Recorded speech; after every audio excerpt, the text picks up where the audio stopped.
Diduga melakukan pemalsuan data pengabdian, seorang tenaga honorer di Kabupaten Brebes dinyatakan lolos seleksi pegawai pemerintahan dengan perjanjian kontrak tahun 2023 melalui jalur tenaga honorer kategori 2 atau prioritas 1. Dugaan kecurangan ini terjadi pada formasi tenaga teknis operator sistem administrasi kependudukan.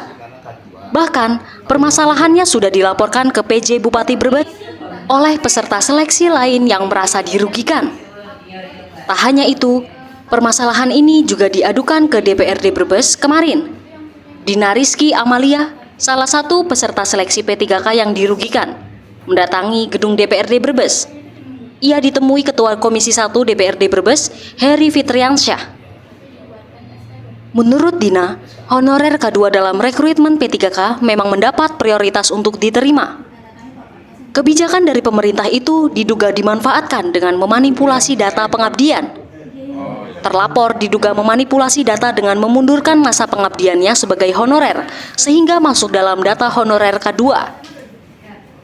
Terlapor sebenarnya memulai mengabdi tahun 2009, tetapi surat keputusan atau SK pengabdiannya dimundurkan tahun 2004. Hal ini untuk memenuhi aturan honorer K2 harus mempunyai SK sebelum 1 Januari 2005. Indikasi pemalsuan ini dibuktikan dengan nama yang bersangkutan tidak masuk dalam data tenaga honorer K2 hasil verifikasi Pemkab Brebes tahun 2015 yang ditandatangani Bupati Brebes saat itu. Anehnya lagi, di tahun 2004 itu yang bersangkutan sedang berkuliah di salah satu universitas negeri di Semarang dan baru lulus tahun 2008. Padahal saat tahun itu belum dibuka kelas ekstensi atau kelas jauh, terus bagaimana bekerja sebagai honorer? Di sisi lain, pengabdian yang bersangkutan juga pernah berhenti di tahun 2014. Sebab di tahun 2009, yang bersangkutan mengabdi di UPTD Dinas Pendidikan dan berhenti di tahun 2014. Kemudian, di tahun 2016 melanjutkan pengabdian di Dinas Kependudukan dan Catatan Sipil. Sementara aturannya, pengabdian tidak boleh terputus. Akibat tindakan itu, Dina mengaku dirugikan. Apalagi sesuai nilai yang diumumkan dalam rekrutmen P3K, nilainya lebih tinggi.